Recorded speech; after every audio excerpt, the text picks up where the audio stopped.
कुल देवता कुल के आए रखवा, अन धन जन बढ़ती करे, नैया लगाए पार, नैया लगाए पार।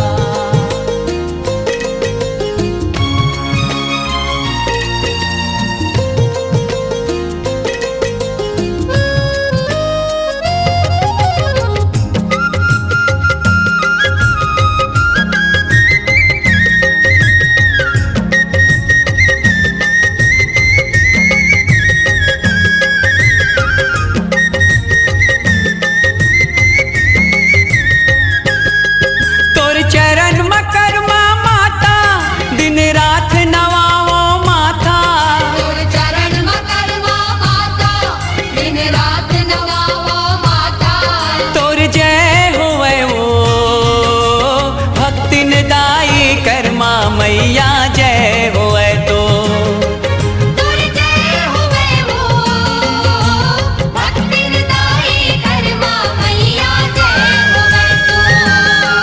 तुर चरण मकरमा माता दिन रात नवाओ माथा, तुर चरण मकरमा माता दिन रात नवाओ माथा। तुर जय होए वो भक्ति निदाई कर्मा मैया जय होए तो। तुर जय होए वो भक्ति दाई कर्मा मैया जय होए तो।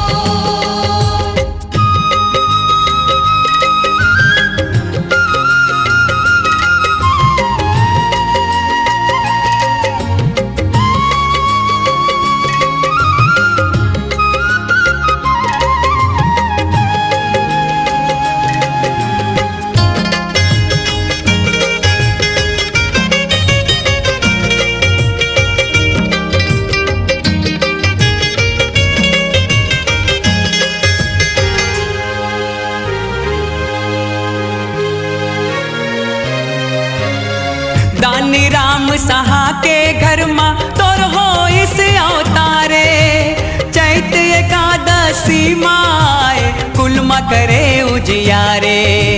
दानी राम सहा के घर में तुर हो इस अवतारे, चैत एकादशी माए कुल में करे उजियारे। तोर लीला के सुखदाई महिमा गुनी जन गाई, तुर लीला के सुखदाई महिमा गुनी जन गाई। अज्ञान हरैया भक्ति निदाई कर्मा मैया जय होए तो। तुर जय होए वो भक्ति दाई कर्मा मैया जय होए तो।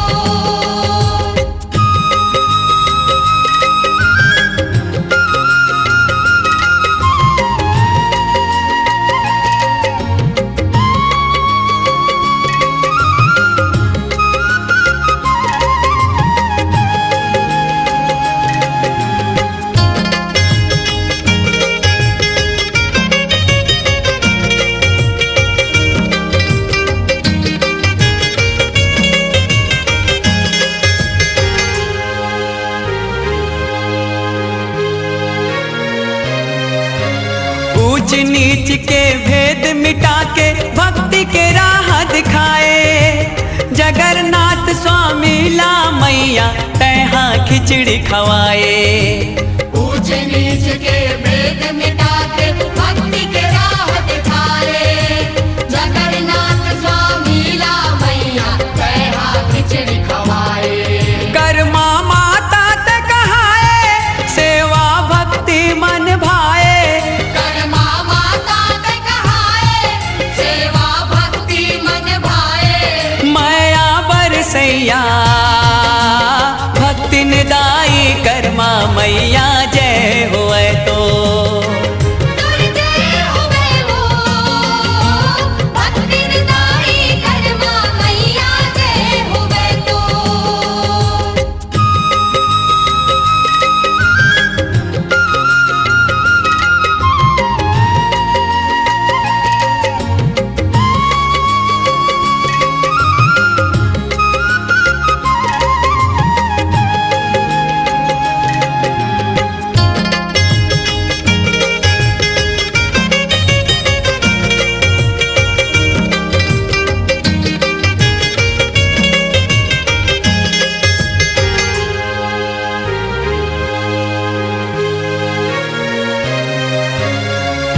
बाहु कुल के तय कुल देवी सुख संपत्ति देवैया दोनों लोक मानंद पाथे तोर भक्ति मरमैया साहू कुल के तय कुल देवी सुख संपत्ति देवैया दोनों लोक मां आनंद पाते तोर भक्ति मरमैया तै दुखियन के हितकारी जन जन के महतारी दुखियन के हितकारी जन जन के महतारी भाव पार करैया भक्ति निदाई कर्मा मैया जय होए तो तुर जय होवे हो भक्ति निदाई कर्मा मैया जय होवे तो तोर चरण मकरमा माता दिन रात नवावा माथा तोर चरण मकरवा